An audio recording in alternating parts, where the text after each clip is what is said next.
Good morning students. बात कर लेते हैं अपन अपने टॉपिक की कि अपना टॉपिक क्या है, क्या पढ़ाना है। ठीक है, सर्दी बहुत है आज तो। नेक्स्ट क्वेश्चन है अपना, और इसी क्वेश्चन के साथ अपनी फर्स्ट यूनिट कंप्लीट हो जाएगी।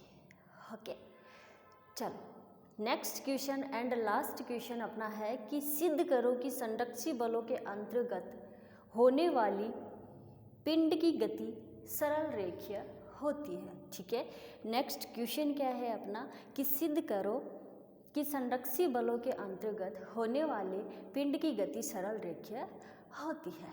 क्लियर है। अब सरल रेखीय गति के करने के लिए अपने को किसकी ज़रूरत पड़ेगी? Mechanical energy. मैकेनिकल एनर्जी क्या होती है, या फिर मैकेनिकल एनर्जी को आप टोटल एनर्जी भी बोल सकते हो। आप लोगों को पता है कि टोटल एनर्जी कैसे निकालते हैं? Potential energy plus kinetic energy equal total energy. इसी टोटल एनर्जी को आप लोग क्या बोलते हो? Mechanical energy. ओके, आ जाओ बात करते हैं हम अपन अपने टॉपिक किसके अंतर्गत सोल्व करना है? कंजर्वेटिव फोर्सेस के अंतर्गत। ठीक है, किसके अंतर्गत? कंजर्वेटिव फोर्सेस के अंतर्गत। चलो, संरक्षी बलों के अंतर्गत जो मैकेनिकल एनर्जी होती है वो क्या रहती है? संरक्षित रहती है। संरक्षी बलों के अंतर्गत जो मैकेनिकल एनर्जी होती है वो क्या रहती है? संरक्षित रहती है। कहने का मतलब kinetic energy plus potential energy equal E. इस ई को क्या बोलोगे आप लोग? ई। ठीक है, क्या हो जाएगा? के प्लस यू इक्वल ई। के का मतलब काइनेटिक एनर्जी, यू का मतलब पोटेंशियल एनर्जी इक्वल ई का मतलब टोटल एनर्जी। ओके, इसी को आप क्या बोलोगे? Mechanical energy. अरे हाथ नहीं चल रहा है, ये लो जी। क्लियर है। ये बात अपन ने क्यों लिखी? क्योंकि अपने को पता है कि कंजर्वेटिव फोर्सेस के अंतर्गत ये जो मैकेनिकल एनर्जी होती है ये क्या होती है? संरक्षित होती है। ओके, काइनेटिक एनर्जी क्या होती है? K equal half M V square. जानते हो आप लोग अच्छे से। काइनेटिक एनर्जी क्या होती है? K equal half M V square. Okay, अब देखो के की वैल्यू पुट कर दो ऊपर वाली इक्वेशन में, तो क्या आ जाएगा? Half M B square plus U equal E. आ गया? ओके जी। अब आप लोग ये भी जानते हो, या फिर एम बी स्क्वायर इक्वल कर लो ई माइनस यू। हो जाएगा? बिल्कुल हो जाएगा। अब वी स्क्वायर कर लो, क्या हो जाएगा? M by two E minus U. Okay, ठीक है। अच्छा, टू बाई एम आएगा भाई। हाँ हाँ हाँ, ये लो जी, two by M E minus V. अब इसका रूट भी कर लो, हटा दो इस स्क्वायर को, तो root two M E minus U आ गया। ठीक है, अब क्या? चूंकि आप लोग जानते हो इसके इक्वल में क्या होता है? D x by D T होता है। जानते हो तो पुट कर दो। देखो कितनी इजी सी मैथमेटिकल डेरिवेशन है इसका। D T equal root two upon M E minus U. हो गया?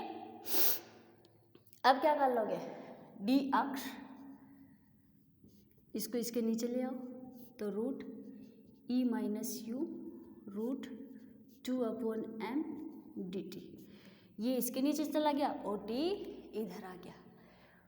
क्लियर है यहाँ तक? ओके जी। अब क्या कर दोगे आप लोग? इसका इंटीग्रेशन करने पर क्या कर दोगे?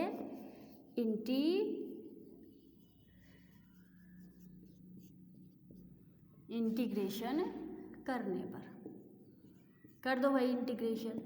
ये लो टी अक्ष अपॉन ई माइनस यू, और ये क्या हो जाएगा? रूट टू एम को बाहर निकाल लो। ठीक है, किसको? रूट टू एम को बाहर निकाल लो, अंदर क्या रह जाएगा? D T. ओके, अब क्या करेंगे, एक चीज़ देखो, लिमिट लगाएंगे, लिमिट यूज करेंगे। यहाँ पे आपको पता है ये अक्स के सापेक्ष वो हो रहा है, डिफ्रेंशिएशन हो रहा है और यहाँ पे टी के सापेक्ष हो रहा है। तो लिमिट कहाँ से कहाँ तक लगा देंगे, 0 से लेके अक्स तक। कहाँ से लगा देंगे, 0 से लेके अक्स तक। और इसमें टाइम के सापेक्ष चेंज हो रहा है तो क्या कर दोगे, 0 to t कर दिया, ठीक है। अब आ जाओ अपन इसको क्या करते हैं, सोल्व कर लेते हैं। तो क्या हो जाएगा, 0 to अक्ष डी अक्ष root E minus U equal root 2m t, यही आएगा। इसको सोल्व करोगे तो बिल्कुल यही आएगा। इसको इक्वेशन नंबर दे दो 1। ओके जी, इसको इक्वेशन नंबर क्या दे दिया, 1। अब ये तो अपन ने मैकेनिकल एनर्जी से निकाल लिया। अब अपन बात करते हैं कंजर्वेटिव फोर्सेस से। कंजर्वेटिव फोर्स क्या होता है, F factor equal minus del vector U, यही होता है कंजर्वेटिव फोर्स। चल माना कंजर्वेटिव फोर्स एफ इक्वल ले लो आप लोग, तो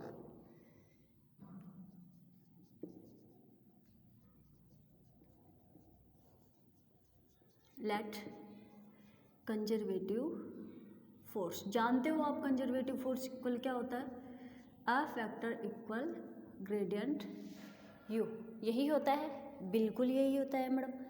अब क्या कर लो, इसकी वैल्यू रख दो, F vector equal minus del U upon del X I cap plus del U upon del Y J cap plus del U upon del Z K cap, ये लो, इसकी वैल्यू रख दी। अब क्या कर लोगे, अब अपने को ये पता नहीं है कि पिंड कौन से डायरेक्शन में, कौन सी दिशा में गति कर रहा है, क्या अब अपने को ये नहीं पता है कि जो अपन ने पार्टिकल लिया है वो कौन सी डायरेक्शन में मोशन कर रहा है। ठीक है, मान लेते हैं अपन कि पिंड की गति अक्स दिशा में हो रही है।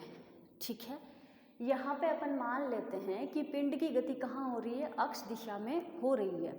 तो del U upon del Y del U upon del Z क्या हो जाएंगे, 0 हो जाएंगे।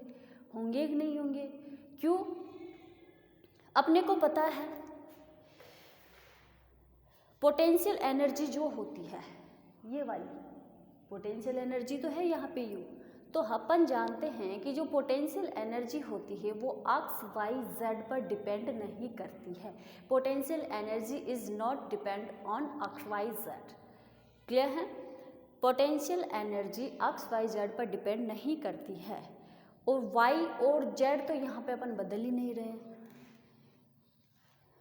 ध्यान से सुनना, potential energy is not depend on X Y Z, X Y Z पे पोटेंशियल एनर्जी डिपेंड नहीं कर रही है। पर अपन यहाँ मान रहे हैं किसको, कि अक्स दिशा में जो पार्टिकल है वो गति कर रहा है, तो अक्स दिशा में तो यहाँ पे पोटेंशियल एनर्जी काम कर रही है, पर वाई और जेड दिशा में पोटेंशियल एनर्जी कार्य वर्क नहीं कर रही है। इसलिए अपन del U upon del Y del U upon del Z को क्या कर देंगे, 0 मान लेंगे। क्यों, क्योंकि ये कार्य कर ही नहीं रहे हैं। कार्य कौन कर रहा है, ओनली अक्स कर रहा है। तो जो अक्स कर रहा है उसके साथ डेरिवेशन को स्टार्ट करते हैं, और जो नहीं कर रहा है उसको इक्वल 0 करके वहीं छोड़ देते हैं। ओके, आ जाओ। यहाँ पिंड की गति देखो,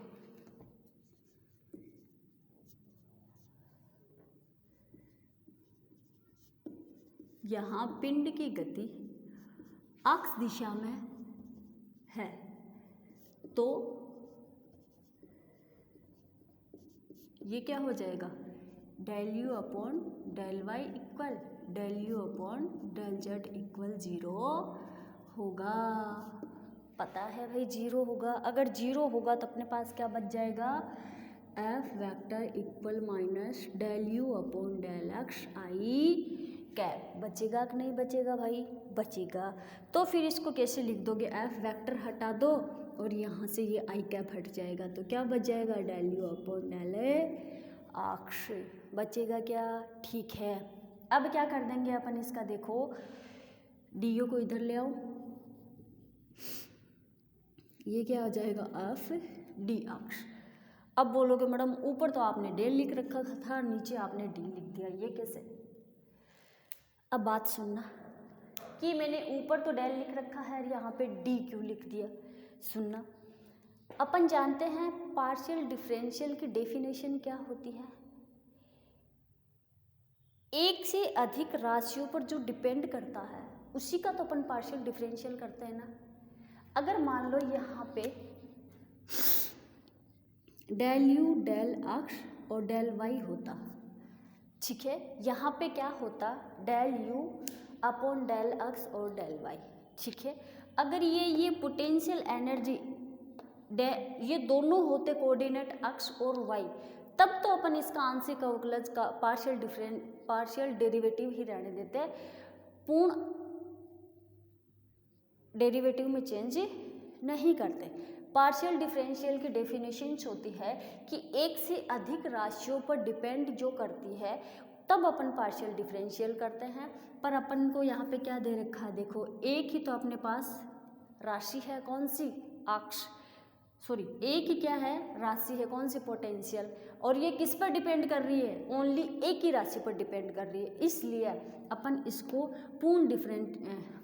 फुल डेरिवेटिव करके इसको लिख सकते हैं, ठीक है। समझ में नहीं आए तो क्लास में पूछ लेना, पर ऐसी कोई बात नहीं है कि नहीं समझ में आएगी। देखो ये डी क्या है, पूर्ण गुणज है, और ये डेल क्या है, यहाँ पे पार्शियल है। तो इस पार्शियल अपन करते क्यों हैं कि इसकी डेफिनेशन होती है कि एक से अधिक राशियों पर अगर कोई राशि डिपेंड करे तब अपन पार्शियल डिफरेंशियल करते हैं। तो यहाँ पे देखो एक ही राशि है, एक ही राशि पर डिपेंड कर रही है, एक से अधिक राशियों पर डिपेंड नहीं कर रही है, इसलिए अपन इसको पूर्ण आंशिक अवकलज के रूप में लिख सकते हैं, पूर्ण अवकलज के रूप में लिख सकते हैं, सॉरी, इसलिए अपन ने इसको इस रूप में लिख दिया। अब क्या कर दो, इसका वही इंटीग्रेशन कर दो। इंटीग्रेशन कर दोगे तो क्या हो जाएगा, D U F D x. तो अब u इक्वल क्या आ जाएगा, माइनस एफ एक्स प्लस सी, हो गया, ओके जी। अब माना ये भैया अपन मानेंगे, ये कंडीशन याद कर लेना, रट लेना इसको, ये अपन मानेंगे, माना x इक्वल 0 पर u इक्वल 0 है तो c इक्वल 0 होगा। क्यों, क्योंकि बस ओनली इस c को हटाने के लिए, ठीक है। तो c इक्वल क्या हो जाएगा, 0 होगा। ओके जी, क्लियर है यहाँ तक। अब देखो क्या कर लेते हैं अपन, यहाँ पर वैल्यू पुट कर देते हैं, तो अपने पास क्या आ जाएगा, u equal minus F x, इसको इक्वेशन नंबर बोल दो 2। क्लियर है भाई यहाँ तक। फ्रॉम इक्वेशन 2, इक्वेशन 2 से u की वैल्यू कहाँ पुट करोगे आप, u की वैल्यू इक्वेशन 1 में रखने पर, ठीक है।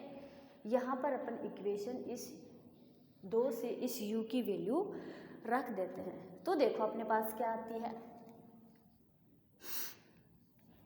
डी एक्स अपॉन ई, ये भी माइनस में है और ये भी माइनस में है, तो क्या हो जाएगा, माइनस माइनस से plus, plus F X equal, साथ में क्या चल रहा है, √2/m t, यही चल रहा है, बिल्कुल यही चल रहा है। अब देखो आगे क्या हो जाएगा, इसको ऊपर ले जाओ भाई आप लोग, ठीक है, ये हटा दो या इसका एक काम करो, इसके हाफ लगा दो। अब इसको अगर ऊपर लेके जाओगे तो ये किस में चेंज हो जाएगा, माइनस में चेंज हो जाएगा। देखो 0 to एक्स, लिमिट तो रखो यहाँ पे, ये लो, इसको ऊपर लेके जाओगे तो क्या हो जाएगा, e प्लस एफ एक्स की पावर माइनस 1/2, ओके। इक्वल में क्या चल रहा है, √2/m t, ये चल रहा है भाई मैडम इक्वल में। अब क्या कर दोगे, इसका डिफरेंशिएशन सॉरी इंटीग्रेशन करते हैं इसका अपन, देखो क्या आता है, e की power sorry e plus F X की पावर -1/2 + 1, ऐसे ही तो करते हैं इंटीग्रेशन, ठीक है। तो अपॉन में क्या आ जाएगा, -1/2 + 1, इसका क्या किया है, इंटीग्रेशन किया है, जो अपन ने यहाँ पे इस रूप में लिख दिया। ओके, और साथ क्या चल रहा है इसके, एफ भी है, ये लो हो गया। लिमिट कहाँ से कहाँ तक है, 0 से लेके x तक, इक्वल √2/m। ओके जी, अब देखो क्या करते हैं अपन इसका, ये जो 2 है ये यहाँ पे नेगेटिव है, इसको ऊपर लेके जाएंगे तो ये किस में हो जाएगा, पॉजिटिव में हो जाएगा। ध्यान से सुनना कैलकुलेशन, -1/2 है, ठीक है, तो इसके 2 को अपन ऊपर लेके जाते हैं तो ये किस रूप में हो जाएगा, प्लस में हो जाएगा। अरे भाई प्लस में होगा कि नहीं होगा, या 1/2 ही मान लो आप। तो यहाँ से इसको अपन ऊपर लेके जाते हैं तो ये किस में हो जाएगा, प्लस में हो जाएगा। तो क्या अपन इसको ऐसे लिख सकते हैं, 2 ऊपर लेके गए तब किस में हुआ, 2, और ये क्या चल रहा है साथ, f, तो इस f को नीचे ही रहने दो। क्लियर है भाई यहाँ तक। देखो ये क्या हो गया, ये जो 2 है इसको अपन ऊपर लेके गए तो पॉजिटिव में हो गया, तो 2 तो ऊपर चला जाएगा। ये जो f है इसको अपन ने इसके अपोन में रख दिया, तो बचा क्या अपने पास यहाँ पर, e प्लस f(x) की पावर हाफ, और लिमिट क्या है भाई इसकी, इसको ऐसे करो, 0 से लेके x तक। अगर ये समझ में नहीं आया हो तो क्लास में पूछ लेना। ओके, देखो पर इतने मैथ्स तो आती है आपको। इक्वल में क्या चल रहा है, √2/m t। अब लिमिट यूज कर लो, 2/f, चलो करते हैं तो क्या हो जाएगा, e प्लस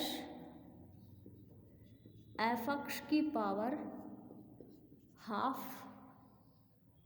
माइनस e की पावर हाफ। ओके, एक बार तो ये यूज कर लिया, एक बार ये यूज कर दिया। क्लियर है, ये क्या किया रे, हाँ, e की पावर f(x) की पावर हाफ, x यूज कर लिया। अब अपन करते हैं e प्लस 0 की पावर हाफ, हो गया। ओके, इक्वल में क्या आ जाएगा, वही √2/m t चल रहा है। क्लियर है। अब अपने पास क्या बच गया यहाँ पे, 2/m e f(x) की पावर हाफ माइनस e की पावर हाफ, यही बचेगा, बिल्कुल यही बचेगा। और इक्वल में क्या चल रहा है, √2/m t। ओके जी, अब क्या कर दोगे, e प्लस f(x) की पावर हाफ माइनस e की पावर हाफ इक्वल, इस 2f को क्या कर लो, इधर ले आओ, तो ये किस में चेंज हो जाएगा, इधर लेके आओगे तो f/2। ठीक है जी, ये किस में चल रहा है, 2/m t। क्लियर है यहाँ तक सबको भाई। अब आगे देखो, इस e प्लस f(x) की पावर हाफ को इक्वल कर दो और इसको भी इसके साथ ले जाओ, तो क्या बचेगा, देखो फिर f/2 √2/m t, इधर आएगा तो किस में हो जाएगा, प्लस में, तो प्लस e की पावर हाफ। क्लियर है भाई यहाँ तक सबको। सिंपल सी कैलकुलेशन है, इंटीग्रेशन, डिफरेंशिएशन, बस और कुछ नहीं है। ओके, हाँ जी। अब देखो अपन क्या करेंगे, इसको आगे सोल्व करते हैं, देखते हैं फिर क्या आता है अपने पास।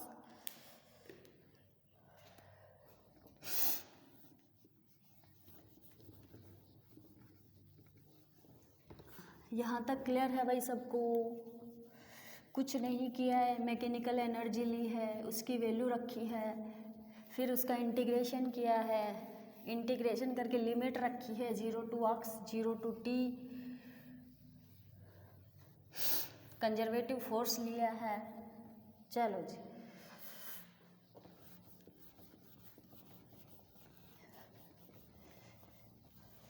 देखो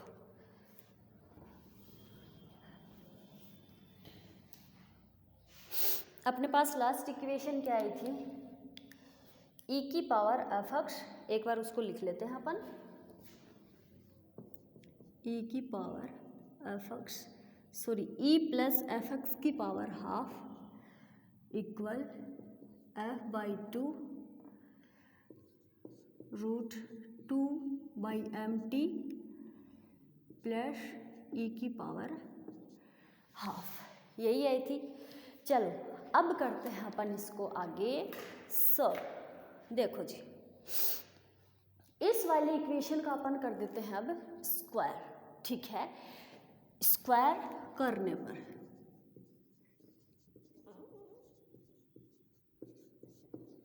स्क्वायर कर देंगे तो ये हट जाएगा, यहाँ पे क्या बचेगा, e plus F X equal, ये कितना हो जाएगा, एफ स्क्वायर अपॉन फोर। अरे भाई इस पूरी का ही स्क्वायर कर रहे हैं, तो एफ स्क्वायर फोर, ये कितना हो गया, two by M T square और प्लस ई, यही बचा, ठीक है। इस टू से ये फोर चला गया तो कितना आया, टू आया। अब क्या कर दोगे इसको, देखो, हाँ जी, एक काम करो आप लोग, ये वाला पूरा लिया है ना, इसका स्क्वायर कर रहे हो ना, तो ये क्या हो गया, a प्लस बी का स्क्वायर। तो इसको कैसे ओपन करोगे, a प्लस बी का होल स्क्वायर से ओपन करोगे, ठीक है। तो आ जाओ करते हैं इसको, a प्लस बी के होल स्क्वायर से, तो ये कितना हो जाएगा,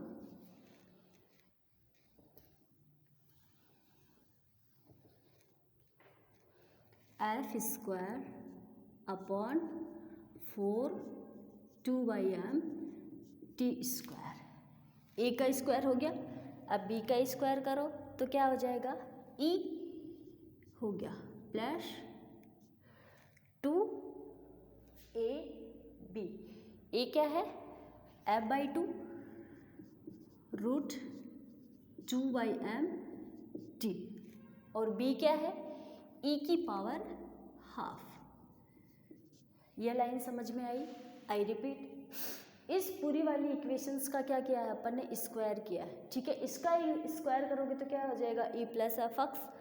अब ये अपन ने क्या माना है, इस पूरी वाली टर्म को क्या कर दिया, ए मान लिया और इसको बी मान लिया। अब आपको पता है कि ए प्लस बी का होल स्क्वायर का फॉर्मूला क्या होता है, ए स्क्वायर, यहाँ तक ए स्क्वायर लिख दिया, बी स्क्वायर, तो बी तो पहले ही स्क्वायर में स्क्वायर करोगे तो क्या हो जाएगा, हट जाएगा, तो ई आ जाएगा, प्लस टू कर दिया, ए को यहाँ पे लिख दिया और बी को यहाँ पे लिख दिया।